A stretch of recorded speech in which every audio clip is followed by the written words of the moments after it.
Bueno, Tropofonía tiene un modo de surgimiento un tanto difuso por momentos, porque arranca en el 2007 como un grupo de gente que hacía un programa de radio, y a partir de eso, en finales del 2008, se empieza con una pequeña publicación de aparición trimestral, una suerte de fanzine, revista. Eso de algún modo es lo primero que se empieza a publicar con el nombre de Tropofonía.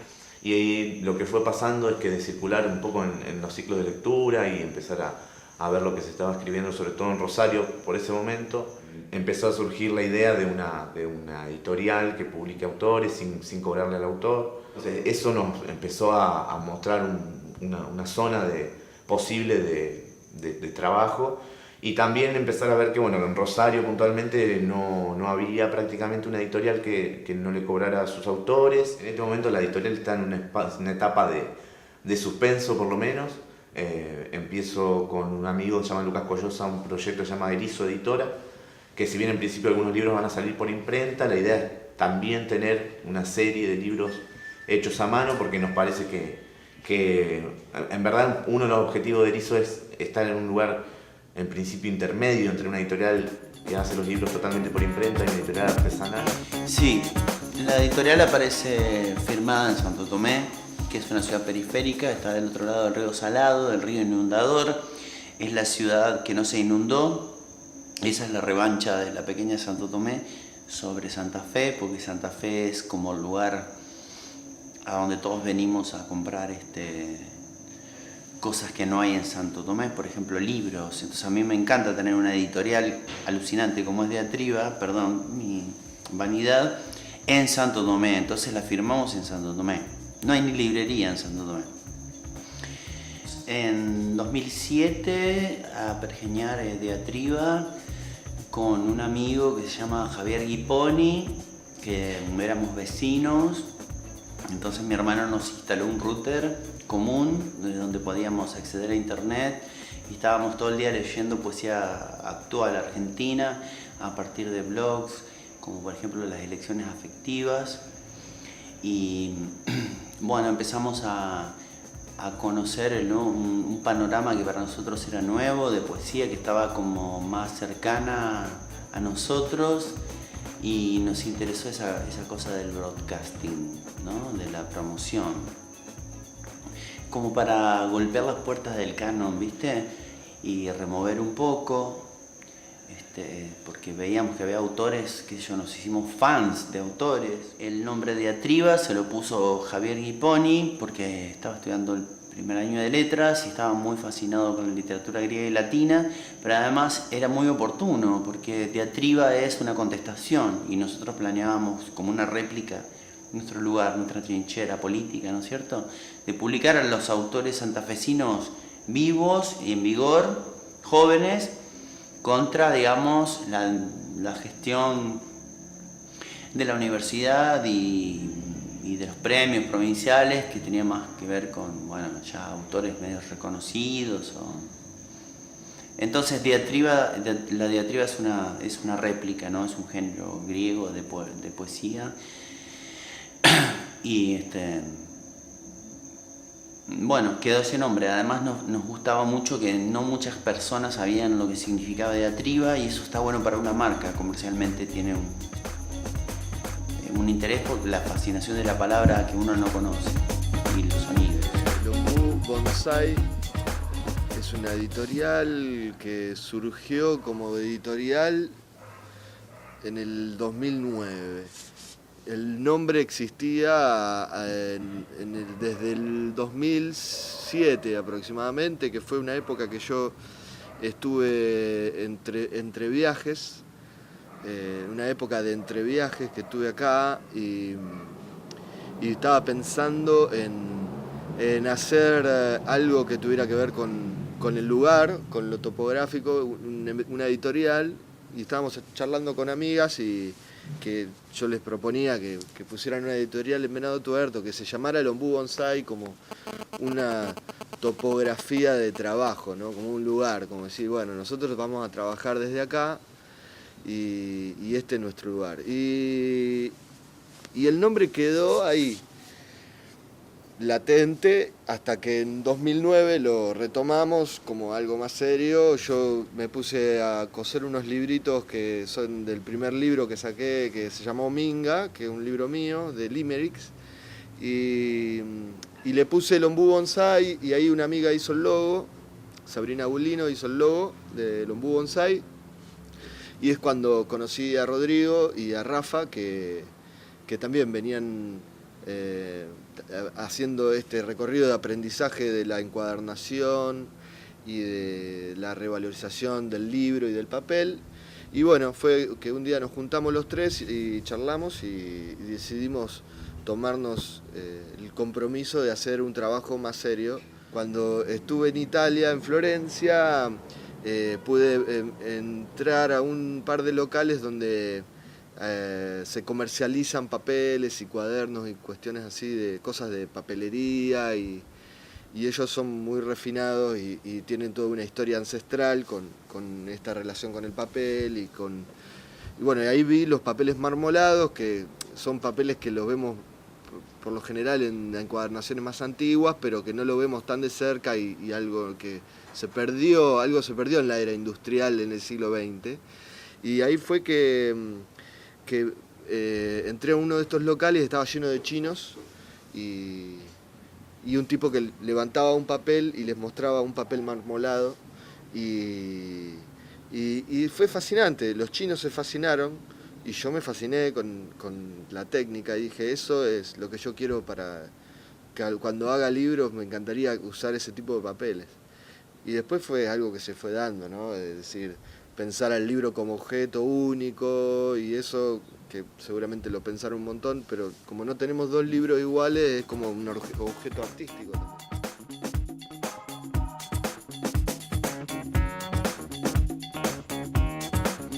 El blog de Alejandro Méndez, Las Elecciones Afectivas, fue para nosotros muy inspirador, porque veíamos que era un acopio de voces de todas partes, porque era como un sistema de curaduría interna. Acá no había una gestión oficial en esos años, en los 2000. Lo que pautamos con Santiago es ser una editorial de la ciudad. Comenzando con un epígrafe nuestro que era la editorial de poesía joven del país. Primeros títulos de poesía joven del litoral.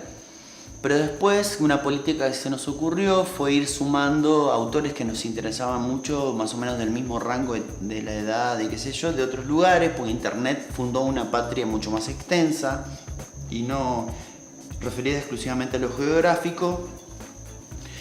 Y bueno, estaba bueno contaminar nuestros escritores con los que escribían los autores que estaban escribiendo en otros puntos del país, y empezamos a editar a autores de Buenos Aires como Paula Trama, Jonas Gómez, que nosotros éramos los dadores del aire fresco litoraleño y ellos eran los dadores de la encrucijada urbana.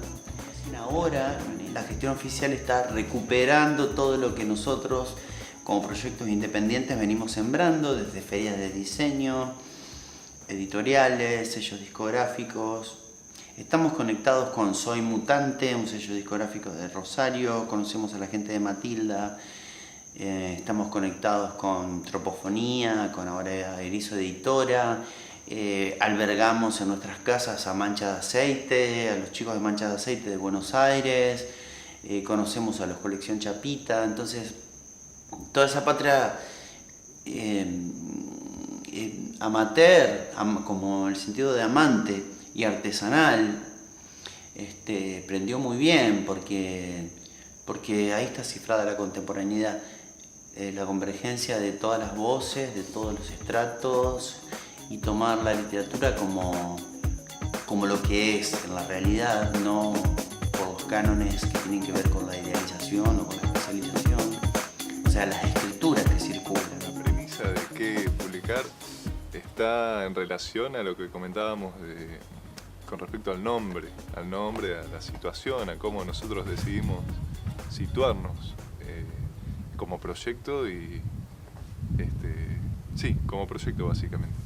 esa premisa sigue estando. Nosotros apostamos al trabajo que se está haciendo en la ciudad de Rosario, en la región, y que tiene o puede tener, y de algún modo tratamos también de habilitar y de favorecer eso, una proyección a nivel nacional e incluso internacional. Y también por eso tratamos de cuidar el catálogo editorial, definir una línea editorial a partir tanto de los criterios estéticos que tienen que ver con lo que ustedes ven, con lo que se puede ver de los libros como objetos, y una línea editorial que también tiene que ver con criterios estéticos en cuanto a los objetos, libros, y también en cuanto a los textos, al contenido de esa línea, que fundamentalmente está compuesto por textos de narrativa, como decía Nico, pero que también estamos empezando a diversificar, por ejemplo, con otros textos de ensayo. Hace poco publicamos unos textos académicos de divulgación, que son básicamente ensayos sobre historia sociocultural rosarina. Ahora probablemente incluyamos en el catálogo un ensayo de filosofía de un filósofo local. Bueno, vamos también diversificando, pero siempre teniendo la premisa de la situación local. Eso. Sí, bueno, yo coincido con los chicos en varios puntos, en otro no me voy a ir mucho del tema. ¿Qué editamos? Editamos libros que nos gustan, libros que nos gustaría leer y que nos gustaría que lean todo el resto de la ciudad. Por ahora, por cuestiones económicas y de circunstancias, los libros se consiguen acá en Rosario. Hay autores que nos gustan, así que pretendemos, como decíamos, como la premisa del tipo de editorial, una editorial de baja tirada, una editorial que puede seguir reeditando los libros, que los libros no se agoten y que la obra del autor esté siempre presente en el stand de feria que estemos o en la librería que vayamos por circunstancia, y eso es importante. Siempre cuando iniciamos el proyecto nos encontramos con escritores que decían: mi libro lo edité hace 3 años y ya no se consigue. Para nosotros siempre fue importante que el libro nunca se agote.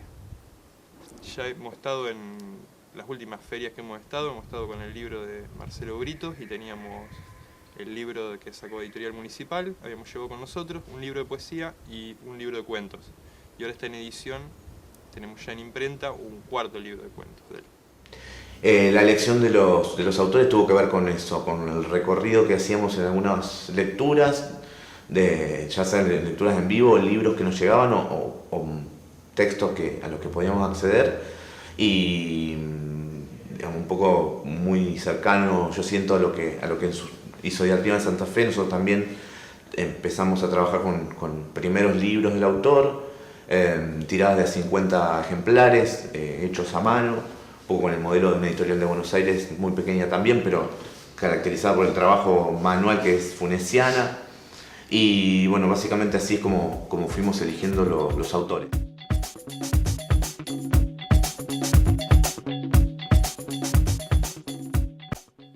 Creo que el tema del trabajo a mano lo seguimos haciendo todavía, a pesar de que ya podríamos estar en condiciones de salir imprenta con casi todos los títulos. Tiene que ver con la relación entre nuestro trabajo artesanal y el trabajo del escritor. Consideramos que el trabajo del escritor también es un trabajo artesanal, de corrección, es un trabajo minucioso, preciso y que se va mejorando todo el tiempo. Quiero decir, la obra, no sé si se va mejorando, pero siempre va como perfeccionándose. Que eso es lo que permite la forma de trabajo que tenemos. Podemos encontrar en la 2ª o 3ª edición de un libro una errata que nos pasó a nosotros, que se le pasó al autor, o alguna cosita del prólogo para cambiar, y la forma de trabajo lo permite. ¿Por qué estamos saliendo imprenta? Ahí ahora Rodrigo nos va a explicar por qué tenemos libros en imprenta en este momento. Bueno, eso responde, como decíamos también, a una demanda que va más allá de nosotros, una demanda que tiene que ver con la distribución, con la necesidad de tener otra llegada. Nosotros, al hacer libros a mano, podemos hacer tiradas. Caso de estos textos de divulgación, que eran 6 títulos y se requerían 300 ejemplares de cada título, eran 1800 libros que era imposible hacer a mano.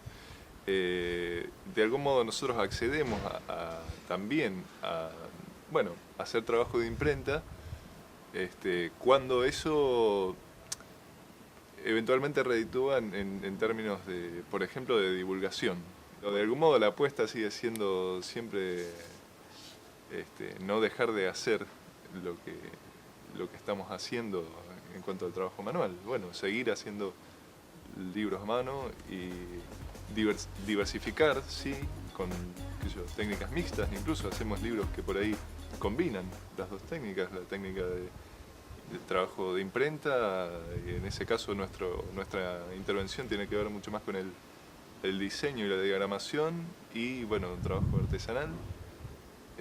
Otras veces hacemos trabajo netamente artesanal, la mayor parte de las veces, y cuando hay otra demanda, como ser esta, ¿no? De tener otra llegada, otra distribución, o poner el acento en la posibilidad de tener una mayor difusión, bueno, accedemos a hacer un trabajo de imprenta.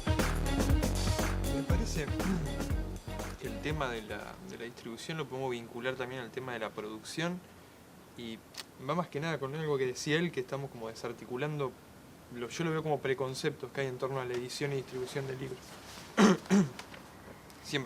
Está siempre latente la relación asimétrica entre editor y autor, que eso lo veíamos en charlas informales con autores, nos comentaban eso, que el editor a veces es una figura un poco macabra, que está dando vueltas por ahí, que no rinde cuentas muchas veces de los libros que se venden, o se olvida del libro y lo deja, ya no le da más importancia. ¿A qué voy? A que trabajando con pequeñas tiradas que se agotan y están en reedición permanente, eso no pasa, porque el libro tiene que estar siempre. Con su espíritu entusiasta, Javier Guiponi compró una Hewlett Packard de láser y empezamos a hacer primero una reedición de un libro mío que había premiado Cultura de la Provincia y que había salido muy feo en 2001, y le dimos una forma digna con una tapa serigrafiada. El tema del cartón monolúcido para tapas, que es muy resistente y permite la presentación de una obra en la tapa en serigrafía, se lo copiamos a Daniel Durán, que es un autor que admiramos mucho y que en su momento me publicó a mí. Entonces copiamos directamente, tomamos de la colección Chapita de Daniel Durán y Matías Ger esa cuestión del cartón monolúcido de tapas, impresión serigráfica, y empezamos a hacer las impresiones en impresora láser. El proyecto puntualmente de Tropofonía, primero, no es un proyecto aislado en lo que sería el panorama de editoriales pequeñas, que puntualmente tienen como una preocupación por la edición con un alto componente de trabajo manual. Ahí es donde estaría un poco la vinculación con lo artesanal. De hecho, hay quienes de algún modo plantean la idea de hablar de editoriales artesanales y no editoriales independientes, pero más allá de eso, digo, una cosa que caracteriza a las editoriales que trabajan con un alto componente de trabajo manual es como una preocupación por el objeto libro, y por tratar de establecer cierto equilibrio entre, que es como algo central en la artesanía, entre el tiempo de trabajo y la cantidad de material que se puede producir. La principal ventaja que tiene es que uno puede armar un catálogo con bastante libertad, pues no está tan atado a lo que venda eventualmente ese libro.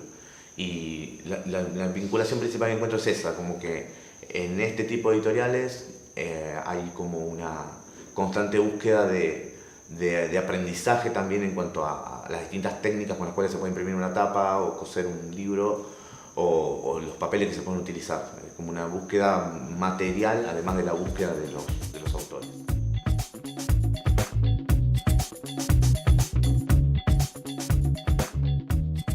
Bueno, en principio eso es el tema de la circulación. En principio para nosotros es una pregunta y un problema. Que tiene que ver justamente con este modo de trabajar. De algún modo la asociación inmediata que existe, que está instalada, que está instituida y que es muy difícil de desarticular, es que los libros están en las librerías y no en otros lugares, ¿no? y que el lugar natural de un libro es una librería. Sin embargo, bueno, para nosotros el hecho de comercializar y distribuir libros en librerías implica una serie de cuestiones que son más que una habilitación o una instancia que a nosotros nos permita tener una mayor difusión y demás, suelen ser cuestiones que traban más bien, ¿no? Porque, bueno, hay toda una cuestión de cómo se entiende el valor. Digamos, el problema pasa por cómo se entiende el valor, ¿no? Los libros... Y por cómo se entiende el valor y por cómo, bueno, por lo menos así lo veo yo, ¿no? Y por cómo se valora a la vez, el valor, digo, en términos de precio, y valora a la vez, o no, el trabajo nuestro y el trabajo de los escritores locales. Es difícil, digamos, desarticular también el prejuicio de que un escritor local que no tiene una consagración en X canon haya escrito algo que valga la pena leer, ¿no? O el placer, digamos, que valga el placer leer y apostar a eso, ¿no?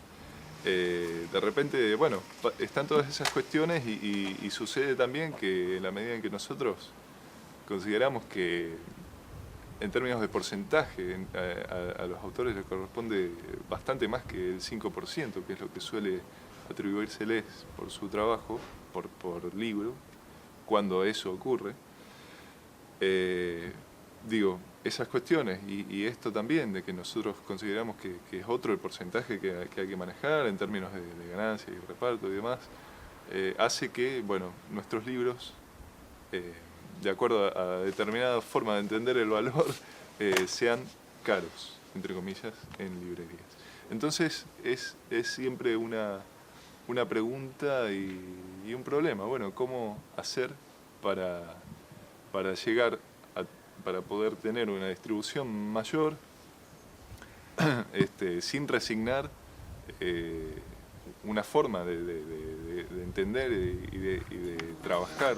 Básicamente las pienso como una cuestión de necesidad de poder vincularme con esos lugares. Es decir, es una necesidad poder hacer encontrar proyectos con búsquedas parecidas, ya sea desde la cuestión de la confección del libro o no. A veces tiene más que ver con cierta elección a la hora de los títulos, de los autores que se publican.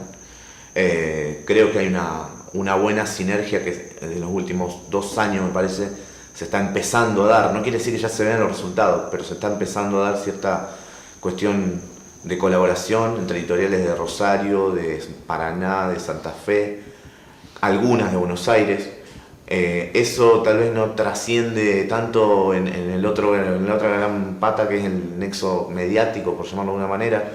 Entonces es como un sustrato de conexiones que no son tan visibles, que sí se ven en lugares puntuales, como pueden ser festivales, como pueden ser encuentros de literatura, de los que más o menos sabemos que hay durante el año, festivales de poesía o ferias del libro, sobre todo, bueno, la Feria del Libro Independiente también, en donde uno ve esas vinculaciones y uno puede poner en práctica con tantos contactos puntuales, ya pensé con un distribuidor de Buenos Aires, que generalmente es un conocido de esos circuitos. Entonces hay todo un movimiento que está como por debajo de lo que se llama el mercado editorial argentino. Y bueno, no sé con esto si el punto es necesariamente darle más visibilidad, sino creo que lo que tenemos que tratar es de, por un lado, encontrar como más espacio de reseña de los libros, y después una cuestión de seguir, bueno, una cosa que no es menor, que es leyendo los materiales que nos interesen de otras editoriales que están en proyectos, insisto, parecidos.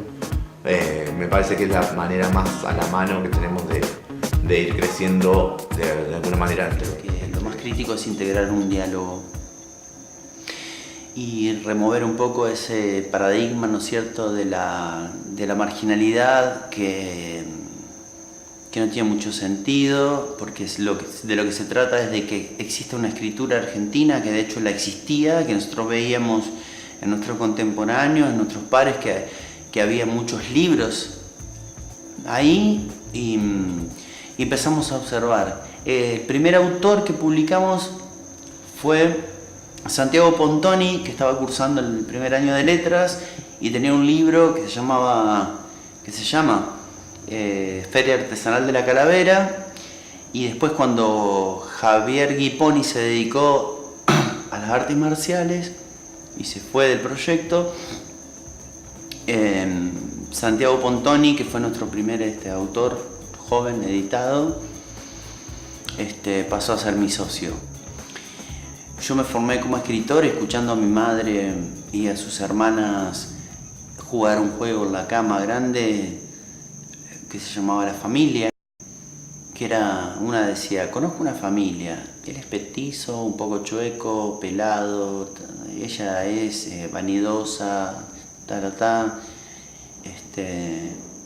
y entonces el juego consistía en que otro decía, esos son los Rinaldi.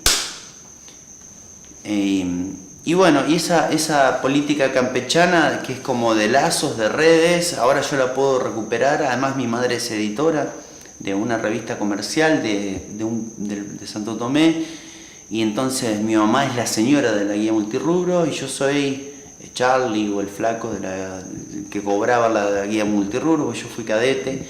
Y toda esa forma de trabajar en redes, que es muy contemporánea, yo la aprendí por la gestión familiar independiente. Mi padre es comerciante independiente y mi madre es editora independiente dentro del rubro comercial. Yo soy el menos comercial de todos.